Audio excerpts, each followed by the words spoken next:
This is lesson 4 in a series that complain about the fact that the university takes advantage of our ignorance, or your ignorance. They use media to create propaganda that is not coherent with the truth or reality. They just lie about so many things.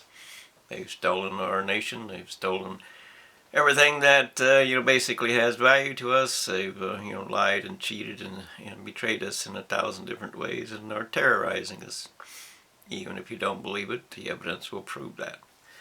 And of course, that's by the cost of being wrong. They're trying to bring the same fire that's on the sun. They call it something else, but their fantasy and delusion is just ridiculous. It has no bearing in fact and no bearing in truth, and it can be proven that that is so. And they're trying to completely destroy nature by playing God with it. Just like the sun, they want to play God with that. They want to play God with our lives. They want to play God with everything. The COVID virus proved that you're very susceptible to their propaganda. And of course, media 24 hours a day, 7 days a week, 365 days a year, all saying believe, fear, obey, is the propaganda of Nazism. The reality of, we are in power, we are in control, you have no say. Do what we say. That's all there is to it. Don't question your leader. You are a cult. Because that's what a cult is. You have to do what the leader says. You cannot question the leader.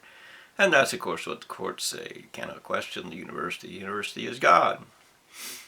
So, we are here, or I am here to tell you that redress of grievances in this USA, we need redress for the world, but in this USA, our legal right, our legal authority to decide for ourselves as we the people is governed by the Constitution, which is our government. Our employees are not our government. They are just employees like you or me, former classmates. That's all they are. That's it. That's all they are.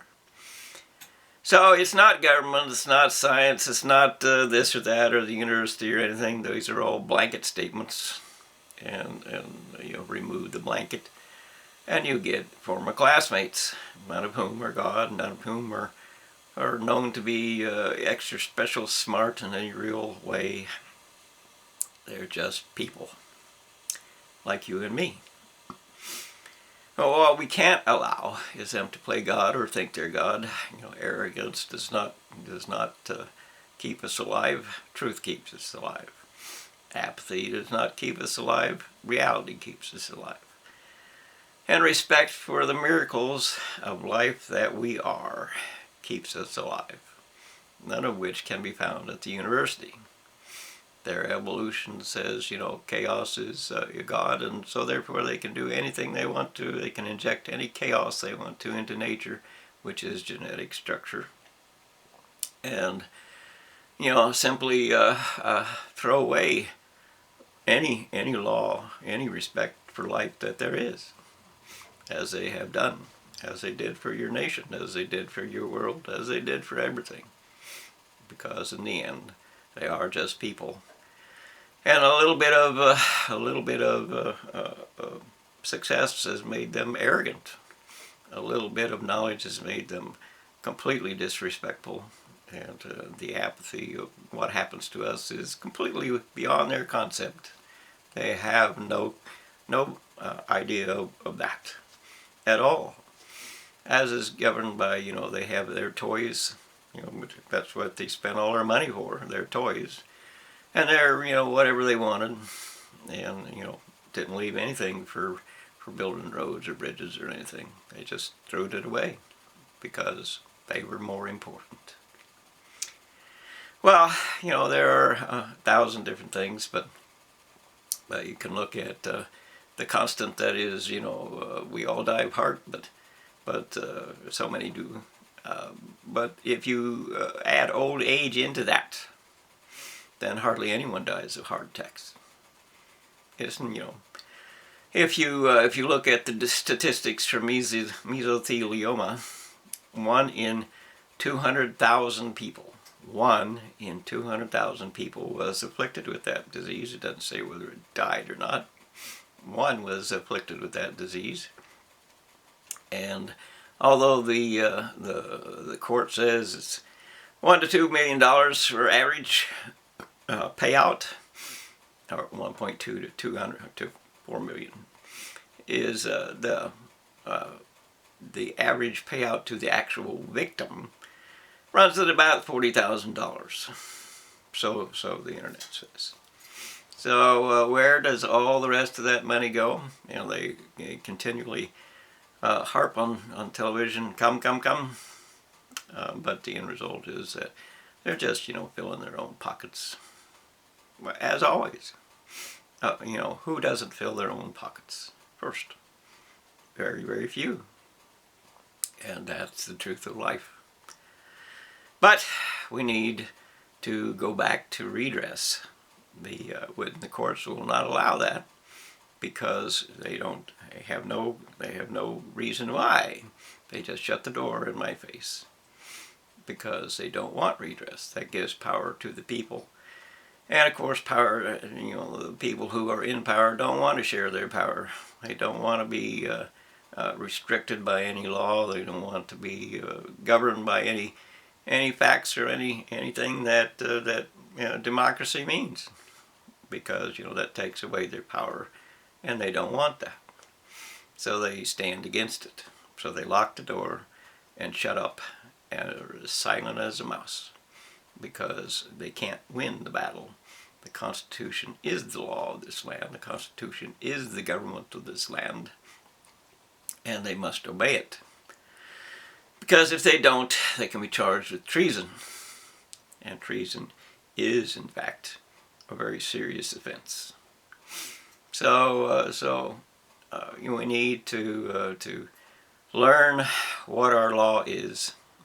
And the law that is most important is First Amendment, redress of grievances. Same power and authority as freedom of religion, freedom of speech, freedom of the press, same thing. Same amendment.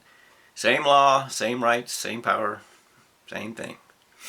So we can, by peacefully requiring an assembly, decide for ourselves if we're going to take our leaders to court, if we're going to decide for ourselves that the universities do have limits, and they do have boundaries, and they cannot experiment with life or with world or with the sun or anything else. They cannot spend our money for everything they want and nothing for us.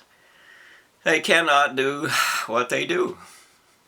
And they cannot propagate what they propagate.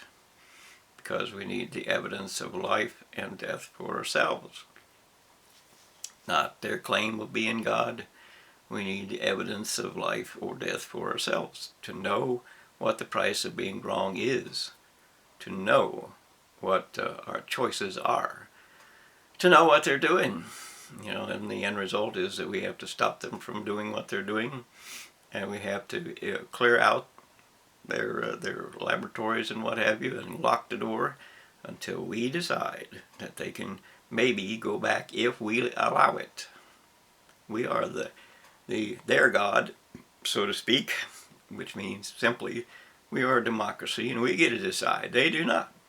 We get to decide. They do not.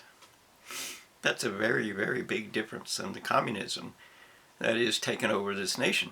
And it is communism because, only thieves get to decide. Only thieves. If you don't have a diploma, you don't get to decide anything.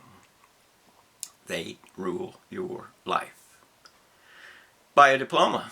And a diploma just means that they memorized something that the professor told them. Well, actually, the teaching assistant told them. And they repeated that, and they mimic what they're told to mimic. Because if you don't do that, you don't get your diploma. And if you don't get your diploma, all you end up with is a great big debt that can't be paid back for the rest of your life.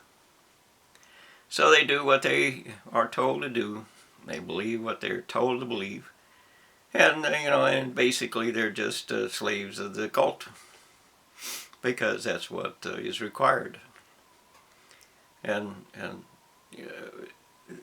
just for the sake of it, we do everything wrong. Everything wrong. The universities, for instance, should be a place for knowledge, but of course it's not. But anyway, if you graduate with a diploma, a percentage of your work salary should be dedicated to what you learned. But if you learn nothing about in a college for the work that you do, and a lot of it is nothing, 75% or more do not get a job in the field for which they graduated. And so 75% shouldn't have to pay anything. You didn't help them. And if your work was not an advantage to the person that you did it for, then they don't really owe you anything. That's what work is, to create something of value for someone else. If you created nothing of value for someone else, you are not owed anything else. Same is, of course, true for medical issues. The medicine charged me $66,000 for